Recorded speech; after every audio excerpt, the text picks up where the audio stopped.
पूर्व द्वंद्व सूलते जिसे सत्य ही वह जन अभिमनुज है। देवी वह जिसके मन में कोई संघर्ष नहीं है। तब भी मनुज जन्म से है लोकोत्तर दिव्य तुम्ही सा। मट मैली खर चटुलधार निर्मल प्रशांत उद्गम की। कहता द्वंद्व शूलते जिसे सत्य ही वह जन अभिमनुज है। मतलब जो मनुष्य है उसके अंदर द्वंद्व रहता है, हमेशा हमेशा उसके अंदर दो भावनाएं, मतलब दो तरीके उसका दिमाग चलता रहता है, वो ये करे, हमेशा द्वंद्व में रहता है। ऐसा कोई व्यक्ति नहीं है जिसके मन में कोई संघर्ष नहीं हो। लेकिन जो मनुष्य है, जो जन्म से मनुष्य है, वो भी तुम्हारी तरह ही दिव्य हो सकता है। उसके अंदर जो भाव है, मटमैले चटुलधार, वो जो उसके अंदर भाव है वो एक प्रशांत उद्गम मतलब समुद्र की लहरों की तरह उसके अंदर उठते रहते हैं। रक्त बुद्धि से अधिक बली है, अधिक समर्थ तभी तो। निज उद्गम की ओर सहज हम लौट नहीं पाते हैं।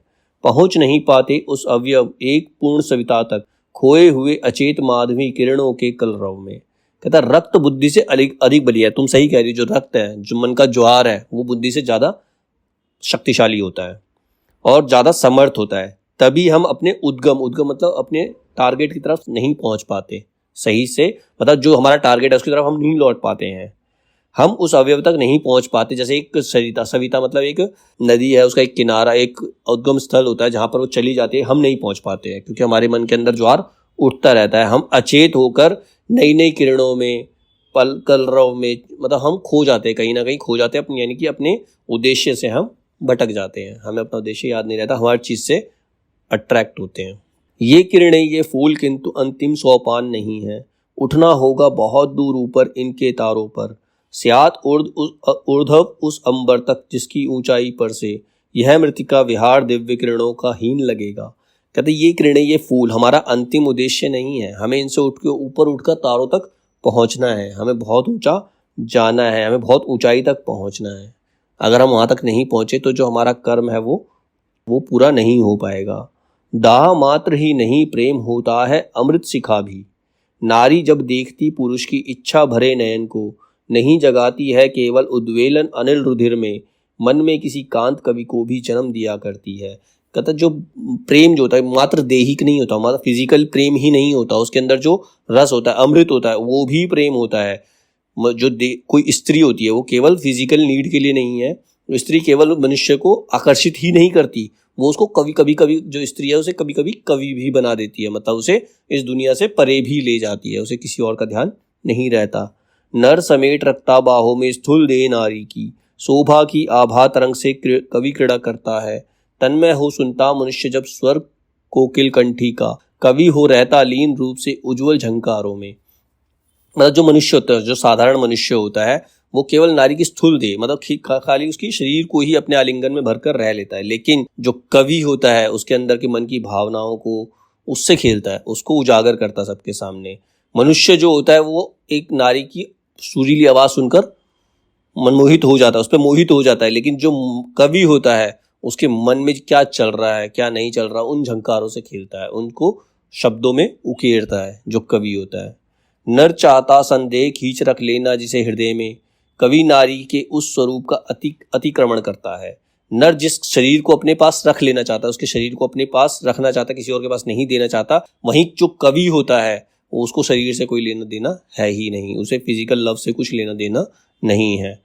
कवि प्रेमी एक ही तत्व है तन की सुंदरता से, दोनों मुग्ध देह से दोनों बहुत दूर जाते हैं। उस अनंत में जो अमूर्त धागों से बांध रहा है सभी दृश्य सुषमाओं को अविगत अदृश्य सत्ता से। कवि और प्रेमी एक ही तत्व है, एक मनुष्य ही है, एक नरी ही है। कवि भी नर है, प्रेमी भी नर है। तो शुरुआत में केवल सुंदरता से ही अट्रैक्ट होते हैं, शुरू में दोनों क्या होते हैं, सुंदरता से अट्रैक्ट होते हैं। लेकिन जो कवि होता है उसका जो प्रेम होता है मूर्त से अमूर्त तक चला जाता है, उसका प्रेम अनंत तक चला जाता है, एक अदृश्य सत्ता तक ले जाता है उसे। देह प्रेम की जन्मभूमि है पर उसके विचरण की सारी लीला भूमि नहीं सीमित है रुधिर त्वचा तक।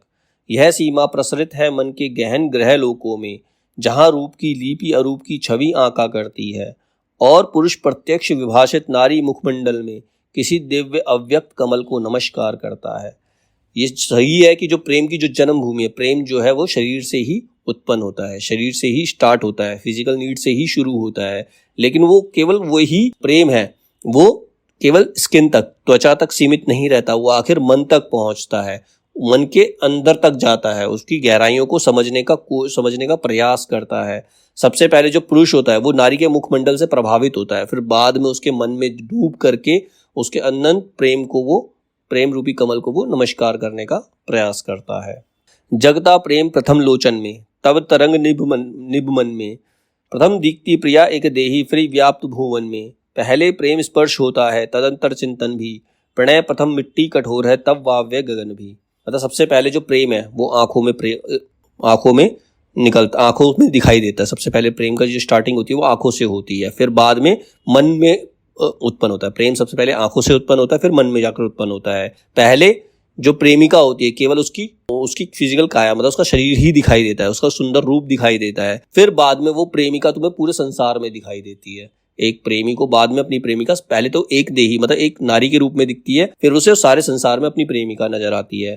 पहले प्रेम जो होता है स्पर्श करने से होता है, स्पर्श करना चाहता है। प्रेम में क्या करना चाहता है, पहले स्पर्श करना चाहता है और बाद में दिन रात उसके बारे में सोचता रहता है, उसके अंदर लीन रहता है।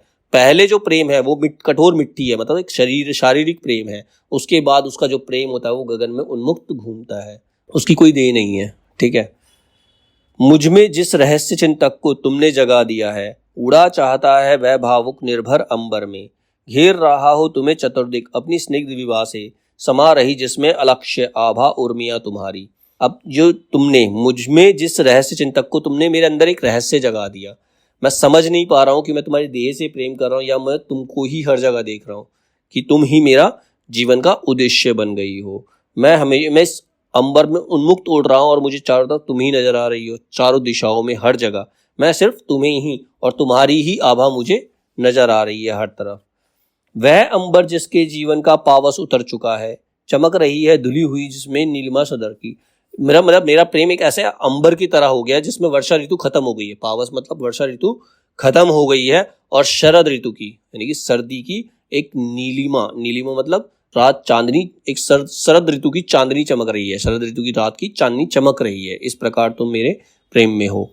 वह निर्भर आकाश जहां सत्य ही चंद्रमा सी तुम, तैर रही हो अपने ही शीतल प्रकाश प्लावन से, किरण रूप से मुझे समाहित किए हुए अपने में। मुझे ऐसा लग रहा है कि तुम एक चंद्रमा की तरह, जैसे चंद्रमा शीतलता का प्रतीक है, वैसे ही तुम भी अपनी शीतल रूप से मुझे अपने में समाहित करती चली जा रही हो। वह नभ जहां गुण छवि पर से अंबर खिसक गया है, परम कांति की आभा से सब विस्मित चकित खड़े हैं, अधर भूलकर तृषा और शोणित निज तीर सुधा को। मतलब मेरा प्रेम जो है एक ऐसा आकाश बन गया है जिसकी जो छवि है देखकर जो रियल का आकाश अंबर है वो भी खिसक गया है। उसमें जो कांति मतलब जो चमक है उसको देखकर सब विस्मित होकर, अचंभित होकर सब उसको खड़े होकर देख रहे हैं। और मैं अपने अधर की तृषा मतलब अपने होठों की प्यास को भूलकर, अपनी भूख प्यास भूलकर केवल तुम में लीन हो गया हूँ।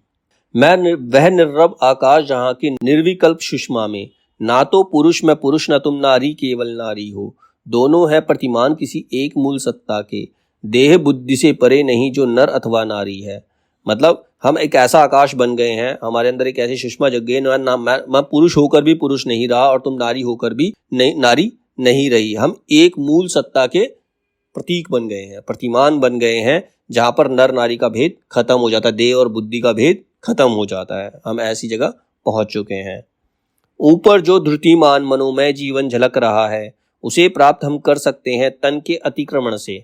तन का अतिक्रमण यानी इन दो सुरमय नयनों के वातायन से झांक देखना उस अदृश्य जगती को, जहां मृत्यु की सीमा सूने पर बिला रही है, सूनेपन में बिला रही है। कह रहा हम ऐसे प्रेम में डूब गए हैं कि हमें अपने शरीर का अतिक्रमण मतलब हमें शारीरिक प्रेम से ऊपर उठकर नैनों से अपने एक दूसरों की आंखों में डूब जाना चाहिए। एक ऐसे अदृश्य जगत में मतलब ऐसा जगत में चले जाना चाहिए जो कि अदृश्य, किसी को दिखाई नहीं देता, वहां पर शरीर का कोई मोल नहीं है। मतलब शारीरिक प्रेम से ऊपर उठ जाना चाहता है वो। तन का अतिक्रमण यानी मांसल आवरण हटाकर आंखों से देखना वस्तुओं के वास्तविक हृदय को, और स्वर्ण करना कानों से आहट उन भावों की जो खुलकर बोलते नहीं गोपन इंगित करते हैं। मतलब तन का अतिक्रमण का मतलब फिजिकल प्रेम से वो हट जाना चाहता है। वो आंखों से उन चीजों को देखना, वास्तविक हृदय को देखना चाहता है, उनकी भावनाओं को समझना चाहता है, उस आहट को सुनना चाहता है जो फिजिकल प्रेम में वो नहीं सुन सकता है। मतलब ऐसी आहट सुनना चाहता है जो खुलकर बोलते तो नहीं है लेकिन इंगित मतलब स्पष्ट सब कुछ करते हैं।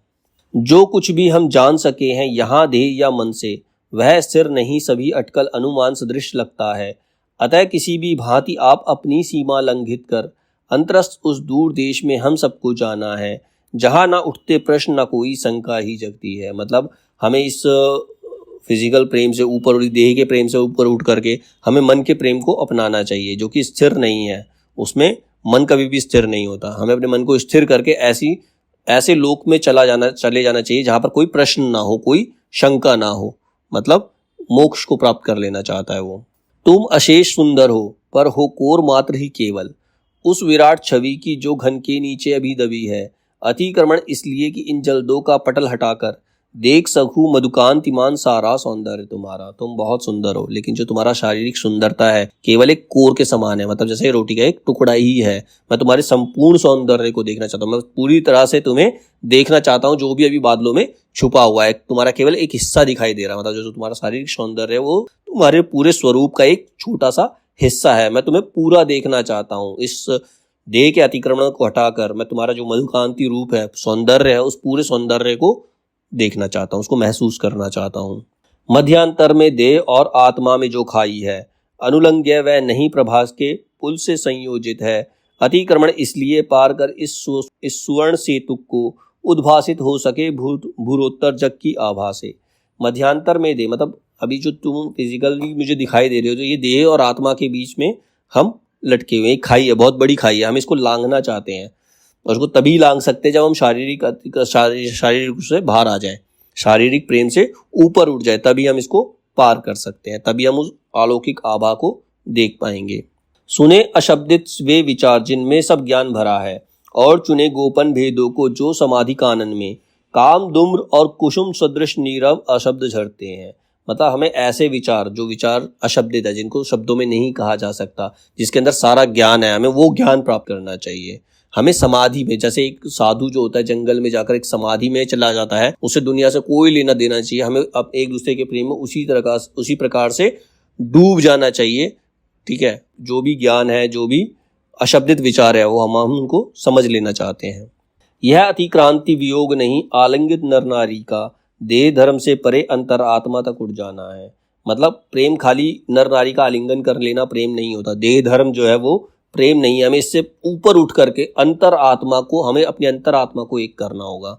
यह प्रदान उस आत्म रूप का जिसे विगमुग्ध नयन से प्रक्षेपित करता प्रेमी पुरुष प्रिया के मन में मौन ग्रहण, यह उन अपार शोभाशाली बिंबों का जो नारी से निकल पुरुष के मन में समा रहे हैं।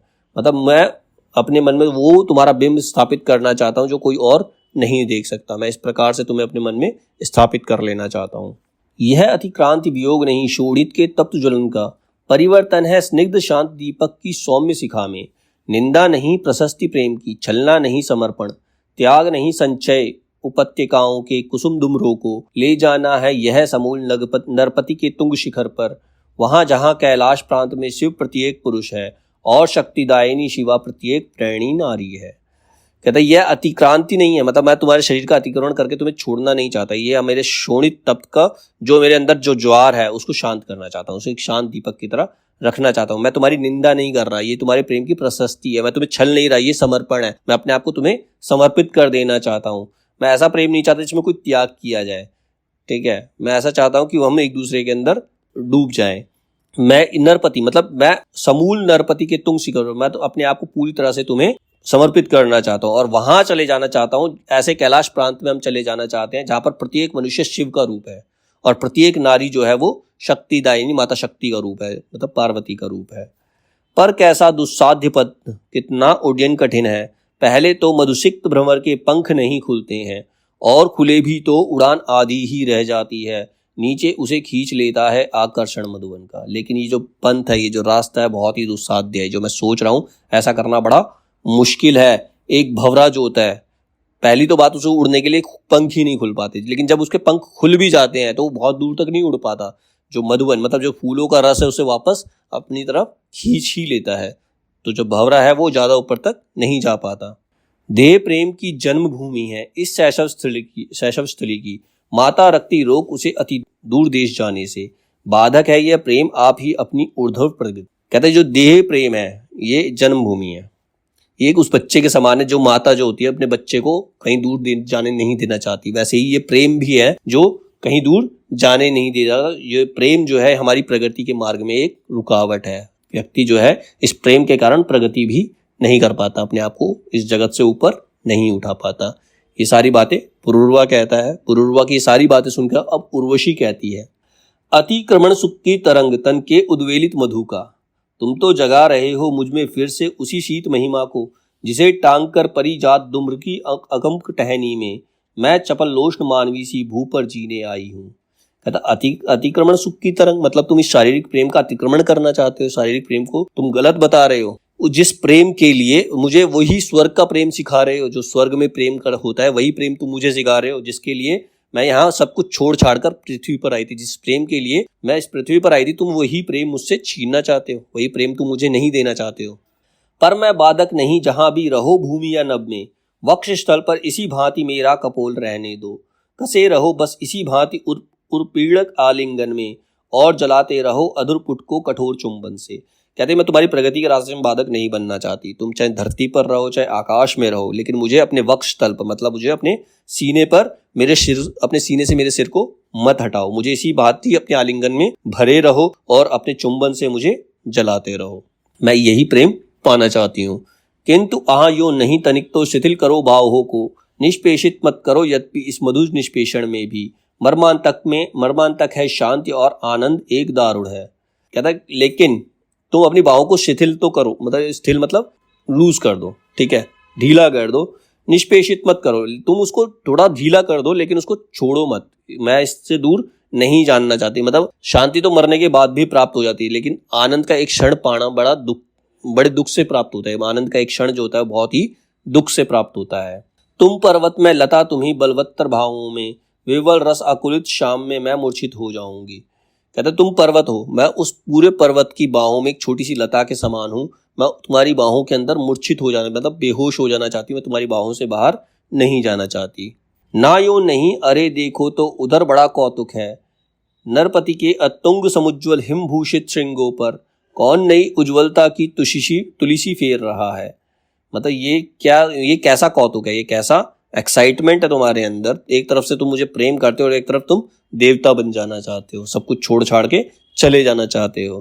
कुछ वृक्षों के हरित मौली पर कुछ पत्तों से छनकर छां देख नीचे मृगांक की किरणें लेट गई हैं, ओढ़े धूप छां की जाली अपनी ही निर्मित की, लगता है निष्कंप मौन सारे वन वृक्ष खड़े हों, पीतांबर उष्णीश बांध कर छाया तत्कुटिम पर, दमक रही कर्पूर धुली तिग्ध बंधुओं के आनंद पर, रजनी के अंगों पर कोई चंदन लेप रहा है।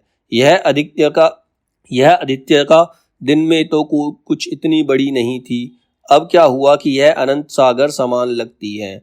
कम कर दी दूरता कौमुदी ने भू और गगन की, उठी हुई सी वही व्योम कुछ झुका हुआ सा लगता है। मतलब तुम्हारे सारे विचार सुनकर ऐसा लग रहा है कि तुम सीधा अंबर में जाना चाहते हो, तुम सिर्फ देव बनना चाहते हो। मुझे ऐसा लगता है कि धरती और गगन के बीच में ज्यादा दूरी नहीं रह गई है। मतलब जो अंधेरा है, अंधकार जो है वो धरती के ऊपर झुका आ रहा है, मतलब इनका समय खत्म हो रहा है। रस प्रसन्न मधुकांत चतुर्दिक ऐसे उमड़ रही है, मानो निखिल सृष्टि के प्राणों में कंपन भरने को एक साथ ही सभी बाण मनसिज से ने छोड़ दिए हों। कहती है रस प्रसन्न मधुकांत चतुर्दिक ऐसे मतलब चारों तरफ मधुकांति रस ऐसे चारों दिशाओं से उमड़ रहा है और प्राणों में कंपन भर रहा है। ऐसे लग रहा है किसी ने कामदेव ने सारे बाण एक साथ छोड़ दिए हों। अब पुरूरवा कहता है, हाँ समस्त आकाश दीखता भरा शांत सुषमा से, चमक रहा चंद्रमा शुद्ध शीतल निष्पाप हृदय सा, विस्मृतियां निश्चल समाधि से बाहर निकल रही हैं, लगता है चंद्रिका आज सपने में घूम रही है। तुम सही कह रही हो, ऐसा लगता है कि सारा आकाश जो है बिल्कुल शांत रोशनी से भरा हुआ है, चंद्रमा एकदम शुद्ध शीतलता से चमक रहा है और सबका हृदय जो है वो निष्पाप हो गया है और सारी विस्मृतियां समाधि से बाहर निकल कर आ गई हैं। और ऐसा लग रहा है चंद्रिका मतलब चांद की जो किरणें हैं वो सपनों की तरह घूम रही है। और गगन पर जो असंख्य आग्नेय जीव बैठे हैं, लगते हैं धुंधले अरण्य में हीरो के कूपों से, चंद्रभूति निर्मित हिमकर्ण ये चमक रहे हैं शाद्वल में, या नभ के रंध्रों में सित पारावत में बैठ गए हैं, कल्पद्रुम से कुसुम या कि ये परियों की आंखें। मतलब आकाश में जो चांद के साथ छोटे छोटे तारे हैं वो ऐसा लग रहा है कि हीरे की तरह चमक रहे हैं। अब वो ऐसा लग रहा है कि आकाश के अंदर वो जो तारे हैं, दूसरा प्रतिमान बताता है कि वो परियों की आंखों की तरह चमक रहे हैं। उर्वशी, कल्प द्रुम से के कुसुम नहीं, ना तो नयन परियों के, ये जो दिख रहे उजले उजले से नील गगन में, दीप्तिमान सित शुभ्र शमशु देवों के आनंद है, समित वहनी के शीत प्राण पीते सौंदर्य नयन से, ग्रहण मात्र लेते ना कुसुम का अंग कभी छूते हैं। ये ना तो कोई कल्प द्रुम है के फूल है और ना ही ये परियों के नयन है। उर्वशी कहती है ये ना तो परियों की आंखें हैं ना ही कोई फूल है, ये जो नील गगन में चमक रहे हैं ये देवों के आनंद मतलब देवों का मुंह है, देवों के मुख चमक रहे हैं, देवों के मुख चमक रहे हैं, जो कि जो प्रेम है वो सौंदर्य, जो परियों के सौंदर्य मतलब अप्सराओं के सौंदर्य को अपने नयनों से ग्रहण कर रहे हैं। वो ऐसे हैं कि वो फूलों की सुंदरता को ग्रहण तो करते लेकिन उसे कभी छूते नहीं है।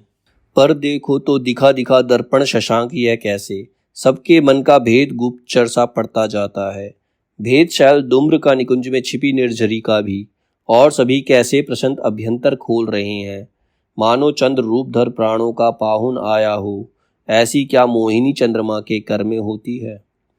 कहते पर ये लेकिन जो देव है ये नए अपने आंखों से सौंदर्य का पान कर रहे हैं, लेकिन ये दिखा दिखा कर ऐसा दर्पण दिखा रहे शशांक, ठीक है, ये ऐसे सबके मन को ऐसे दिखा रहे हैं कि कोई गुप्तचर किसी के मन को पढ़ने के लिए आया हो, और सभी कैसे प्रशांत अभ्यंतर खोल रहे हैं मतलब प्रसन्न होकर सारे राजों को ये खोल रहे हैं। ऐसा लग रहा है मानो चंद्र रूप धर प्राणों का पाहुन आया हो, मतलब चांद का रूप धर कर प्राणों का पाहुन मतलब प्राणों में मेहमान आया हो, और ऐसा लगता है कि मोहिनी जो है वो चंद्रमा के हाथों में समा गई है।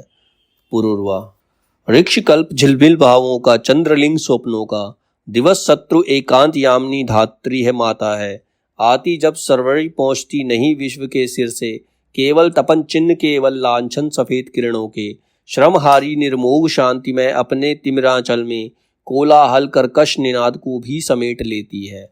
मतलब वो इसमें दिन और रात का कंपैरिजन किया गया। दिन में व्यक्ति जो होता है बहुत ज़्यादा उद्वेलित रहता है, उत्तेजित रहता है, कुछ ना कुछ काम करना चाहता है, और रात को जाकर के क्या होता है वो शांत हो जाता है।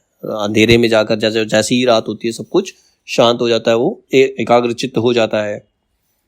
तिमिर शांति का व्यू, तिमिर अंतर्मन की आभा है, दिन में अंतरत भावों के बीज बिखर जाते हैं, पर हम चुनकर उन्हें समंजस करते पुनः निशा में, जब आता है अंधकार धरणी अपशब्द होती है।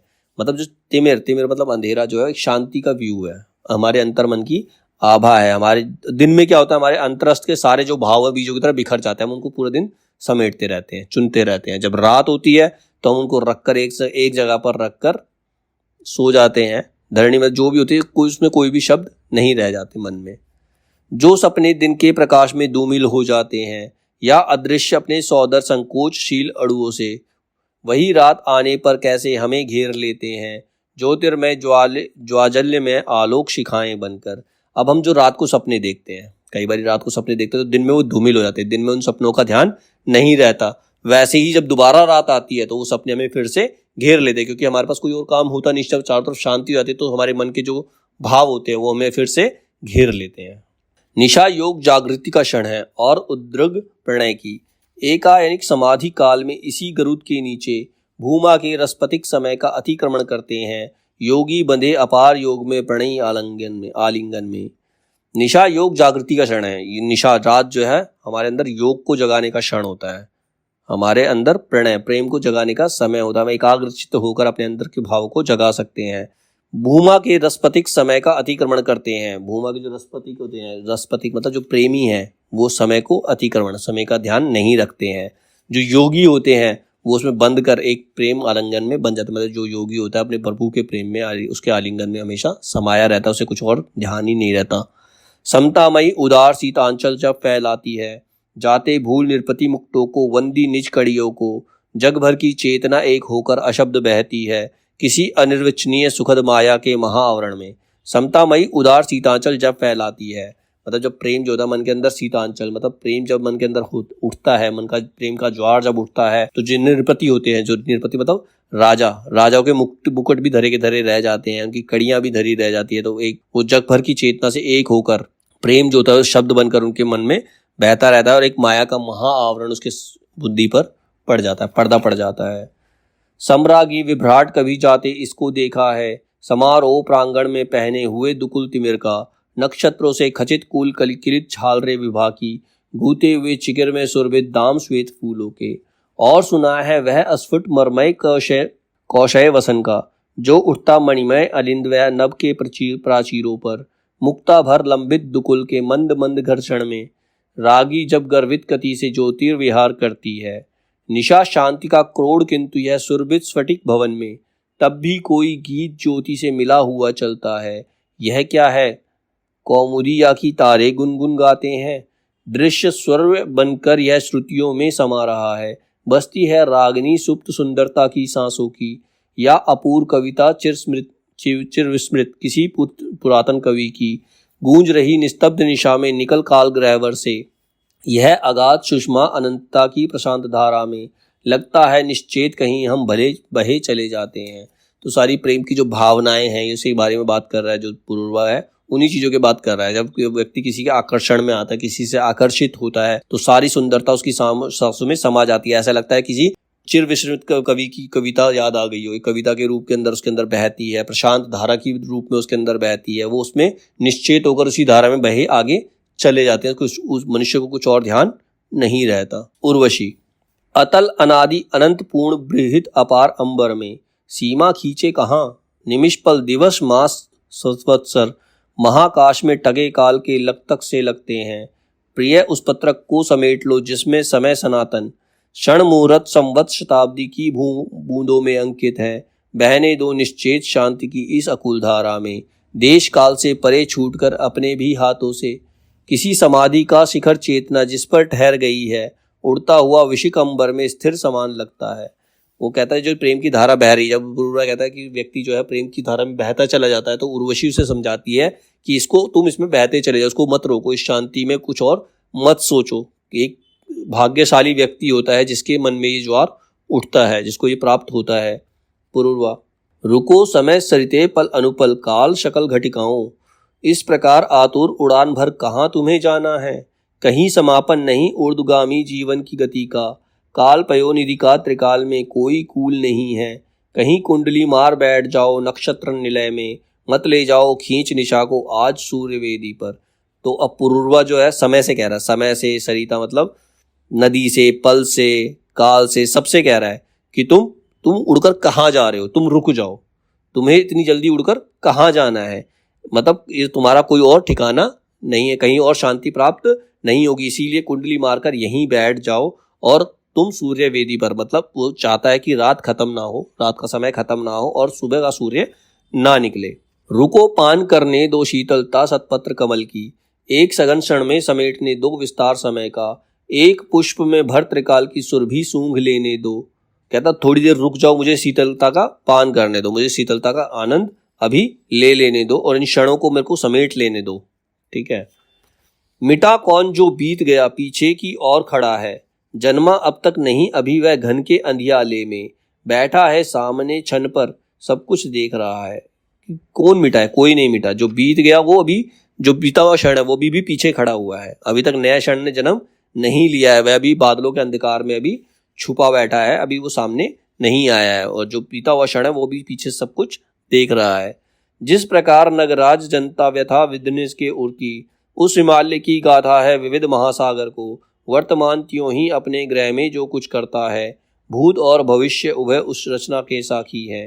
कहते जिस प्रकार नगराज जानता विंध्य के उर की, मतलब विंध्य पर्वत, विंध्य हिमाचल एक पर्वत है, हिमालय की गाथा को महासागर जानता है, वैसे ही जो वर्तमान है वो अभी यहाँ पर स्थित है, वो भूत और भविष्य के, वर्तमान जो है भूत और भविष्य के बारे में सब कुछ जानता है, उसका साथी है।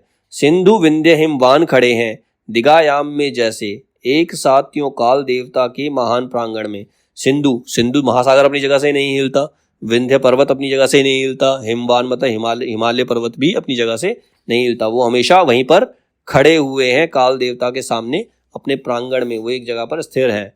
भूत भविष्य वर्तमान सब साथ ठहरे हैं, मतलब उनके लिए भूतकाल भविष्य काल और वर्तमान काल सब एक ही है, ठहरे हुए उनके लिए, बातें करते हुए परस्पर गिरा मुक्त भाषा में। कहाँ देश हम नहीं व्योम के जिसके गूंज रहे हैं, कौन कल्प हम नहीं तैरते हैं जिसके सागर में, महाशून्य का उत्स हमारे मन का भी उद्गम है, बहती है चेतना काल के आदि मूल को छूकर। मतलब जो हमारी चेतना है वो आदि और काल के मूल को छूकर घूमती रहती है। कभी हम पास्ट के बारे में सोचते हैं, कभी हम फ्यूचर के बारे में सोचते हैं, मतलब हमारा मन एक जगह स्थिर नहीं होता, वो हमेशा सोचता ही रहता है। उर्वशी, हम त्रिलोकवासी त्रिकालचर एकाकर समय से भूत भविष्यत वर्तमान तीनों के एक रणव में तैर रहे हैं। संपृक्त सभी विविचियों कणों अणुओं से समा रही धड़कने उरों की अप्रतिहित त्रिभुवन में काल रंध भर रहा हमारी सांसों के सौरभ से अंतर नभ का यह प्रसार, यह परिधि भंग प्राणों का सुख की इस अपार महिमा को कहाँ समेट धरे हम।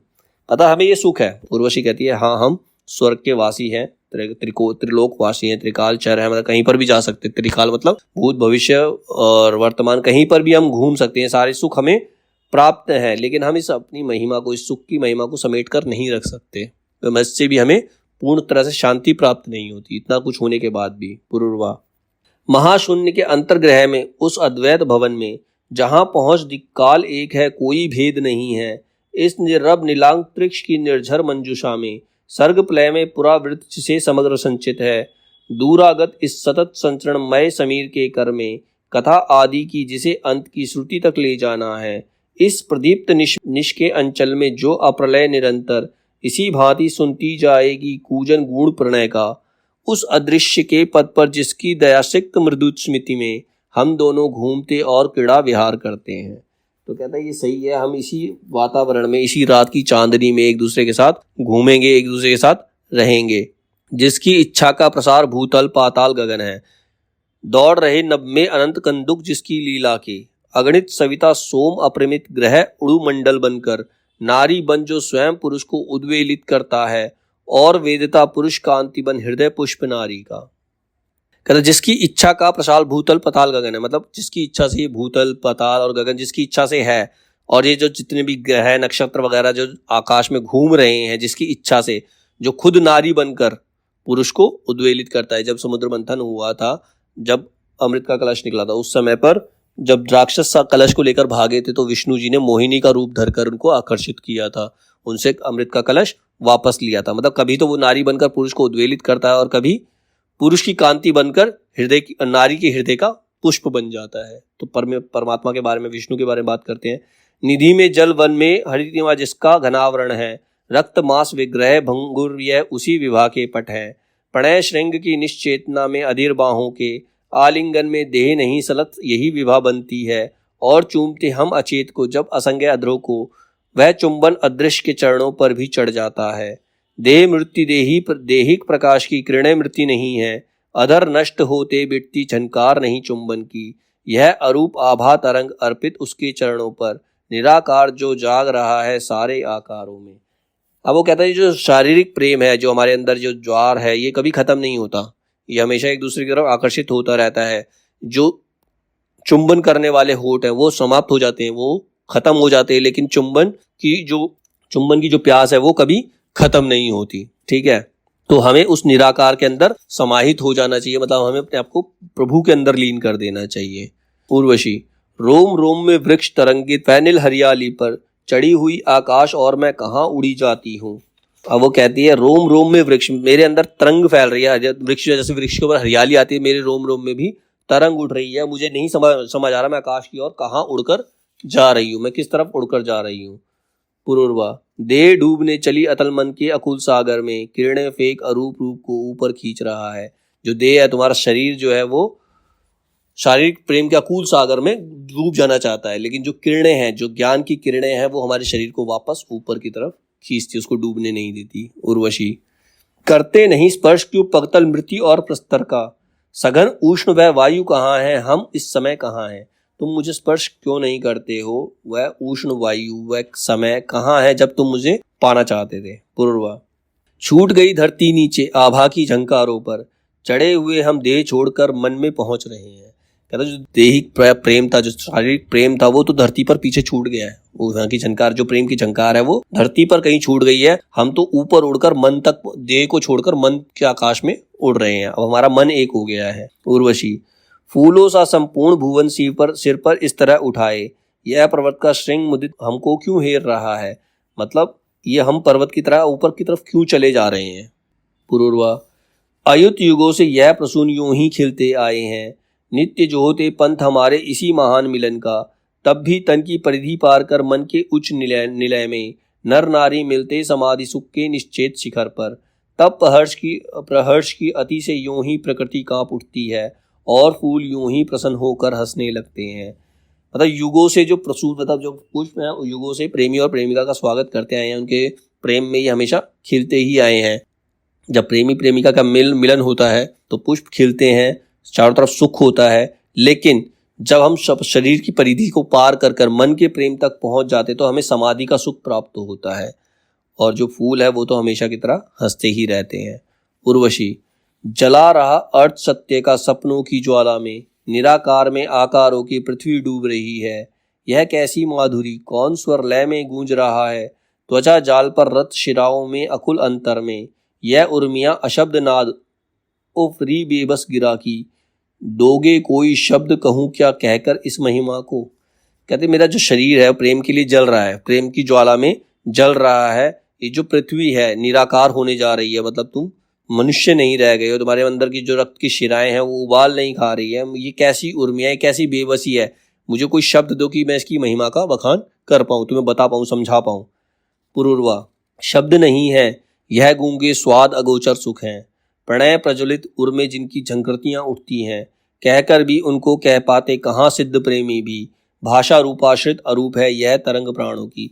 मतलब भाषा तो केवल रूप के प्रेम को ही परिभाषित कर सकती है, भाषा से केवल रूप के प्रेम को ही परिभाषित किया जाता है। अब हम जिस प्रेम में डूब रहे हैं उसमें कोई शब्द नहीं है, वो तो एक अगोचर सुख है जो किसी किसी को प्राप्त होता है, वो एक अरूप है, उसका कोई रूप नहीं है। उर्वशी, कौन पुरुष तुम, क्या तुम पुरुष हो। पुरुरवा, जो अनेक कल्पों के अंधियाले में तुम्हें खोजता फिरता तैरकर बारंबार मरण को, जन्मों के अनेक कुंजों विथियों प्रार्थनाओं में, पर तुम मिली एक दिन सहसा जिसे शुभ्र मेघों पर, एक पुष्प में अमित युगों के स्वप्नों की आभासी। मतलब जिसे कल्पों मतलब बहुत वर्षों से जिसे अंधियारे में हमेशा खोजता रहा, बार बार जिसके लिए मैं जन्म लेता रहा, अनेक जन्म लेता रहा, तो और कई प्रार्थनाओं में तुम्हें पाना चाहा, तो एक दिन तुम्हें अचानक से मुझे मिली आकाश के अंदर। ठीक है, तुम अचानक से मुझे मिली हो मेरे स्वप्नों की आभा की तरह, मेरे स्वप्नों की आभा की तरह। उर्वशी, और कौन मैं, कहती कि मेरे बारे में बात कर रहे हो। पुरुरवा, ठीक ठीक यह नहीं बता सकता हूँ, इतना ही है ज्ञात तुम्हारे आते ही अंतर का द्वार स्वयं खुल गया और प्राणों के निर्भुत निकेतन अकस्मात भर गया स्वरित रंगों के कोलाहल से। जब से तुम आई पृथ्वी कुछ अधिक मुदित लगती है, शैल समझते हैं उनके प्राणों में जो धारा है, बहती है पहले से वह कुछ अधिक रसवती होकर। जब से तुम आई धरती पर फूल अधिक खिलते हैं, दौड़ रही कुछ नई दीप्ति सी शीतल हरियाली में। सब है सुखी इस नक्षत्रों को ऐसा लगता है जैसे कोई वस्तु हाथ से उनके निकल गई हो। मैं ठीक ठीक तो नहीं बता सकता, उसमें वो मेरे बारे में बात कर रहे हो तो कहता मैं ठीक ठीक नहीं बता सकता, लेकिन मैं तुम्हें सिर्फ इतना बता सकता हूँ, जब से तुम आई हो मुझे पृथ्वी और ज़्यादा अच्छी लगती है। पृथ्वी पर सारे रंग मुझे ज़्यादा दिखाई देते हैं, ऐसा लगता है फूल जो कुछ ज़्यादा ही खिल रहे हैं, हरियाली चारों तरफ ज़्यादा ही है, हर तरफ शीतलता है, और ऐसा लगता है कि जो सारे नक्षत्र, ऐसा लगता है कि नक्षत्र ऐसा सोच रहे हैं कि उनके हाथों से कोई चीज़ निकलकर पृथ्वी पर चली गई है, कि उनकी कोई धरोहर निकलकर पृथ्वी पर चली गई है। उर्वशी, और मिले जब प्रथम प्रथम तुम विद्युत चमक उठी थी इंद्रधनुष बनकर भविष्य के नीले अंधियाले पर। तुम मेरे प्राणेश ज्ञान गुरु सखा मित्र सहचर हो, जहाँ कहीं भी प्रणय सुप्तता शोणित के कण कण में तुमने उसको छेड़ मुझे मूर्छा से जगा दिया है। पहले तो पुरुरवा बताता उसको मिलने से उसको कैसा महसूस हुआ। उर्वशी कहती जब से तुम मुझे मिले, जब पहली बार जब तुम मुझे मिले थे तो मेरे प्राणों में एक बिजली सी चमक गई थी मेरे अंदर, और ऐसा लग रहा था कि नीले अंधियारे में, आकाश के अंधियारे में एक इंद्रधनुष बन गया हो तुम्हारे आने से। तुम मेरे प्राणेश हो, ज्ञान गुरु हो, सखा हो, मित्र हो, सहचर हो, मेरे साथी हो। जहाँ कहीं भी प्रणय सुप्त था शोणित के कण कण में, मेरी शरीर में जहाँ पर भी मेरा प्रेम सोया हुआ था, कहीं सुप्त था, सोया हुआ था, तुमने उसको छेड़ दिया और मुझे मूर्छा से जगा दिया, मुझे होश में ला दिया। प्राणों में शीतल सुचिता सग प्रफुल्लित कमल की, लगता है रुजु प्रभा हृदय में पुनः लौट आई है। भरी चुंबनों की फुहार कंपित प्रमोद के अति से, जा उठी हूँ मैं निद्रा से जगी हुई लतिका सी। प्रथम प्रथम ही सुना नाद उद्गम पर बसते जल का, प्रथम प्रथम ही आदि उषा की धृति में भीग रही हूँ। कहती जब से तुम मुझे मिले हो मेरे मन में कमल, जैसे कई कमल खिल गए हैं। मेरे अंदर प्राण लौट आए हैं, मेरे मन में चुंबनों की फुहार सी उठ रही है और मैं एक सोई हुई लतिका से, जैसे एक सोई हुई लतिका जाग जाती है, मैं उसी प्रकार से जाग गई हूँ और तुम्हारे प्रेम में डूब रही हूँ। तन की शिरा शिरा में जो रागनियां बंद पड़ी थी, कौन तुम्हारे बिना उन्हें उन्मोचित कर सकता था। मेरे मन में जो रागनियां बंद पड़ी हुई थी, जो प्रेम की रागनियां बंद पड़ी हुई थी, तुम्हारे अलावा उसे कोई और जगा नहीं सकता था। कौन तुम्हारे बिना दिलाता यह विश्वास हृदय को, अंतरिक्ष यह स्वयं भूमि है किसी अन्य जगती की, सम्मुख जो झूमते वृक्ष वे वृक्ष नहीं बादल हैं।